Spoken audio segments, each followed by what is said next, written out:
సిద్దిపేట జిల్లా Congress party incharge Narsa Reddy మాట్లాడుతూ ఏదైతే కాంగ్రెస్ ప్రభుత్వం రైతుల రుణమాఫీ కోసం ఇచ్చినటువంటి డిక్లరేషన్ ఉందో దానిని పూర్తి స్థాయిలో అమలు చేస్తామని పేర్కొన్నారు.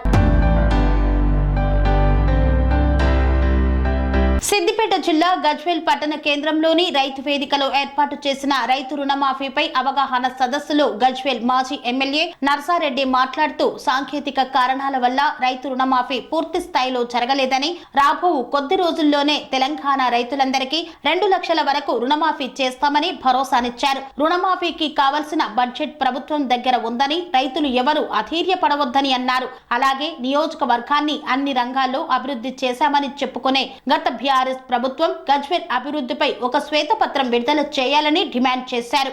గత కేసీఆర్ ప్రభుత్వం దళితులకు ఇచ్చిన హామీలను అమలు చేయలేదని ఆరోపించారు. నియోజకవర్గాన్ని ఎంతో అభివృద్ధి చేశామని చెప్పుకునే బీఆర్ఎస్ నాయకులు చర్చకు సిద్ధమా అని సవాల్ విసిరారు. మాఫీ చేయాలని ఆలోచనతోని మా నాయకుడు రాహుల్ గాంధీని తీసుకొచ్చి వరంగల్లో ప్రకటించి ఆ బాధ్యత నెరవేర్చే విధంగా కాంగ్రెస్ ప్రభుత్వం పనిచేస్తుంది.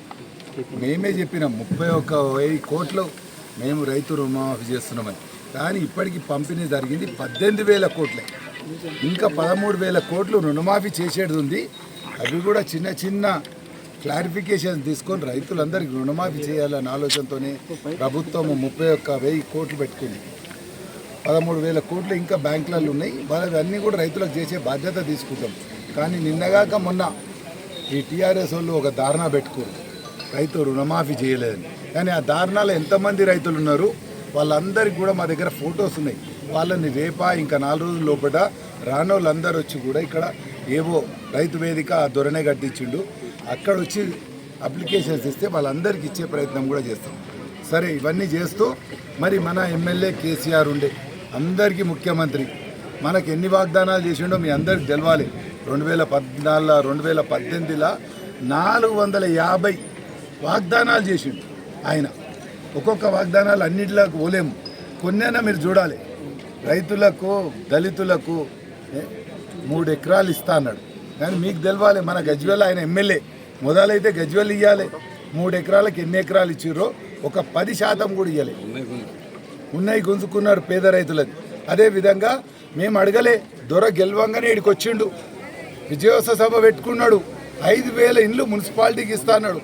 ఇప్పటికి కూడా ఎవ్వరు రేషంతో అడుగుతలేరు. 5,000 ఇస్తా అని ఎన్ని ఇచ్చిండో మీరు చూడాలి.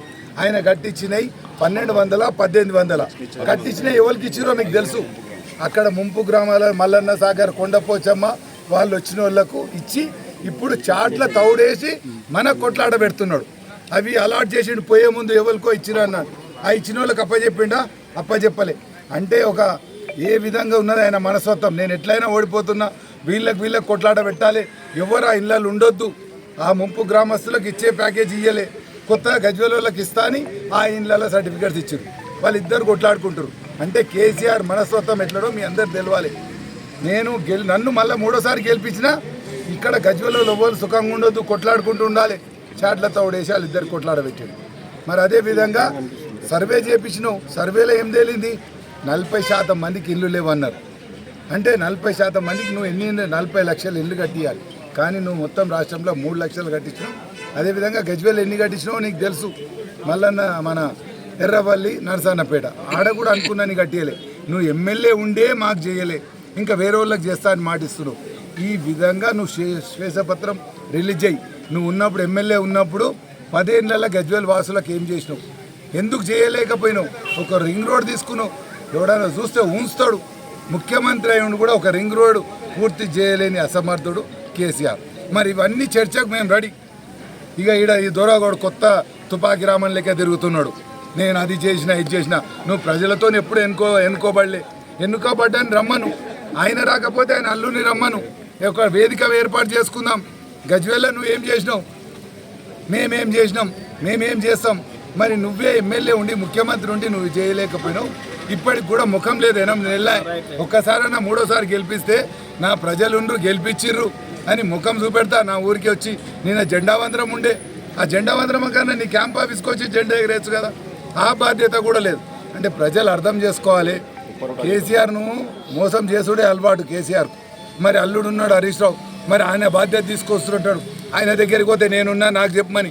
అదే నీ సిద్దిపేటలో 4 నెలల్లో బస్ స్టాండ్ కూలగొట్టినావు, కట్టుకున్నావు. మరి మా దగ్గర చూడు ఇప్పుడు నీ తర్వాత నీకన్నా మొదలు బస్ స్టాండ్ కూలగొట్టిరు, ఇప్పటికి అట్లనే ఉన్నది.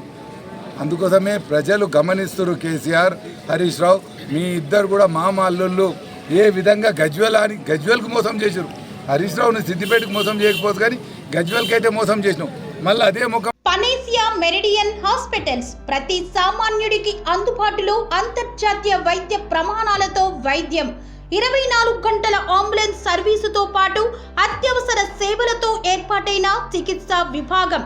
మా దగ్గర గుండె సంబంధిత, మూత్రపిండ, కాలేయ, కంటి జబ్బులకు, మోకాళ్ల శస్త్రచికిత్సతో పాటు కోవిడ్-19, బ్లాక్ ఫంగస్ వంటి వైరస్లకు, అన్ని రకాల ఆరోగ్య సమస్యలకు నమ్మకమైన అత్యాధునిక వైద్య చికిత్సను అందిస్తున్న హాస్పిటల్ పనేసియా మెరిడియన్ హాస్పిటల్స్. మీ ఆరోగ్య సమస్య ఏదైనా ఇప్పుడు పరిష్కారం సాధ్యం. సంపూర్ణ ఆరోగ్యం కోసం సంప్రదించండి Panacea Meridian hospitals. Opposite Bheeramguda Kaman, RC Puram, Sangareddy district. Pin code 502032. సంప్రదించాల్సిన ఫోన్ నెంబర్ 0845524177 మరియు 7893757770.